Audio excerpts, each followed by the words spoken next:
Hello ಸ್ನೇಹಿತರೆ, ಎಲ್ಲರಿಗೂ ನಮಸ್ಕಾರಗಳು. ಎಲ್ಲರಿಗೂ ಇವತ್ತಿನ ಒಂದು ಹೊಸ ಅಪ್ಡೇಟ್ಗೆ ಸ್ವಾಗತ. ಸೀಸನ್ನ ಕೊನೆಯ ಉತ್ತಮ ಸಂಗೀತ ಮತ್ತು ಕಡೆಯ ಕಳಪೆ ಡ್ರೋನ್ ಪ್ರತಾಪ್. ಈ ಸೀಸನ್ನ ಕೊನೆಯ ಉತ್ತಮ ಕಳಪೆ ಪ್ರಕ್ರಿಯೆ ನಡೆದಿದೆ. ಬೆಸ್ಟ್ ಪರ್ಫಾರ್ಮೆನ್ಸ್ ಮೆಡಲ್ ಸಂಗೀತ ಪಾಲಾಗಿದೆ. ಕೊನೆಯ ಬಾರಿ ಕಳಪೆ ಎಂದೆನಿಸಿಕೊಂಡಿದ್ದ ಡ್ರೋನ್ ಪ್ರತಾಪ್.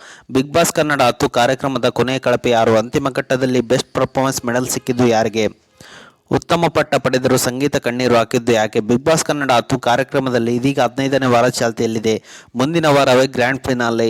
ಈ ಸೀಸನ್ನ ಕಟ್ಟಕಡೆಯ ಉತ್ತಮ ಪಟ್ಟ ಸಂಗೀತ ಶೃಂಗೇರಿ ಪಾಲಾಗಿದೆ. ಕಟ್ಟಕಡೆಯ ಕಳಪೆ ಪಟ್ಟವನ್ನು ಪಡೆದು ಡ್ರೋನ್ ಪ್ರತಾಪ್ ಅವರು ಕೊನೆಯ ಬಾರಿಗೆ ಜೈಲಿಗೆ ಹೋಗಿದ್ದಾರೆ ಮತ್ತು ಇಡೀ ಸೀಸನ್ನಲ್ಲಿ ಉತ್ತಮ ಪ್ರದರ್ಶನ ನೀಡಿದ ಒಬ್ಬರನ್ನು ಹಾಗೂ ಕಳಪೆ ಪ್ರದರ್ಶನ ನೀಡಿದ ಒಬ್ಬರನ್ನು 15 ವಾರಗಳ ಪಯಣವನ್ನು ಗಮನದಲ್ಲಿ ಇಟ್ಟುಕೊಂಡು ಉತ್ತಮ ಮತ್ತು ಕಳಪೆಗೆ ಒಮ್ಮತದಿಂದ ಆಯ್ಕೆ ಮಾಡಬೇಕಿತ್ತು.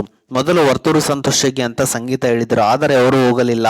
ತುಕಾಲಿ ಸಂತು ಕೂಡ ಮುಂದೆ ಬರಲಿಲ್ಲ. ಆಗ ಪ್ರಕ್ರಿಯೆಯನ್ನು ಡ್ರೋನ್ ಪ್ರತಾಪ್ ಅವರು ಶುರು ಮಾಡಿದರು ಮತ್ತು 15 ವಾರಗಳಲ್ಲಿ ಉತ್ತಮ ಪ್ರದರ್ಶನ ನೀಡಿದವರು ಸಂಗೀತ ಅಂತ ಡ್ರೋನ್ ಪ್ರತಾಪ್ ಅವರು ವಿನಯ್ ಮತ್ತು ನಮ್ರತಾ ಅವರು ಅಭಿಪ್ರಾಯಪಟ್ಟರು.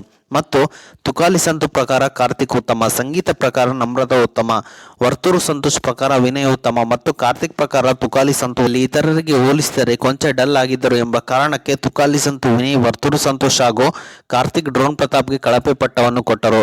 ಡ್ರೋನ್ ಪ್ರತಾಪ್ ಪ್ರಕಾರ ವಿನಯ್ ಕಳಪೆ, ಸಂಗೀತ ಮತ್ತು ನಮ್ರತಾ ಪ್ರಕಾರ ವರ್ತೂರು ಸಂತೋಷ್ ಅವರು ಕಳಪೆ. ಅಂತಿಮವಾಗಿ ಕೊನೆಯ ವಾರದ ಕಳಪೆ ಡ್ರೋನ್ ಪ್ರತಾಪ್. ಉತ್ತಮ, ನಾನು ಈ ಪ್ರಕ್ರಿಯೆಯನ್ನು ನನಗೆ ಇಷ್ಟವಾಗುತ್ತಿಲ್ಲ. ಎಲ್ಲರೂ ಉತ್ತಮವಾಗಿ ಆಡಿದ್ದಾರೆ, ಅದಕ್ಕೆ ಎಲ್ಲರೂ ಟಾಪ್ 7 ನಲ್ಲಿ ಇದ್ದೀವಿ. ನಾವೆಲ್ಲರೂ ಅರ್ಹರು, ನಾವೆಲ್ಲರೂ ಉತ್ತಮನೇ. ನನ್ನ ಪ್ರಕಾರ ಇಲ್ಲಿ ಯಾರೂ ಕಳಪೆ ಅಲ್ಲ ಅಂತ ಭಾವುಕರಾಗಿ ಸಂಗೀತ ವೇಳೆ ಡ್ರೋನ್ ಪ್ರತಾಪ್ ಹಾಗೂ ವಿನಯ್ ಸಂಗೀತಗೆ ಬೆಸ್ಟ್ ಪರ್ಫಾರ್ಮೆನ್ಸ್ ಮೆಡಲ್ ಹಾಕಿದರು. ಮೊದಲು ಉತ್ತಮ, ನನಗೆ ಈ ಮನೆಯಲ್ಲಿ ಕೊನೆಯದಾಗಿ ಕೊನೆಯ ವಾರದಲ್ಲಿ ನಾನು ಕ್ಯಾಪ್ಟನ್ ಆಗಿದ್ದಾಗ ಸಿಗುತ್ತಿದೆ. ನನಗೆ ತುಂಬಾ ಖುಷಿ ಆಗುತ್ತಿದೆ. ಕೆಲವರಿಗೆ 3-2 ಬಾರಿ ಸಿಕ್ಕಿದೆ, ನನಗೆ 1 ಬಾರಿಯೂ ಸಿಕ್ಕಿಲ್ಲ ಅಂದುಕೊಂಡಿದ್ದೆ.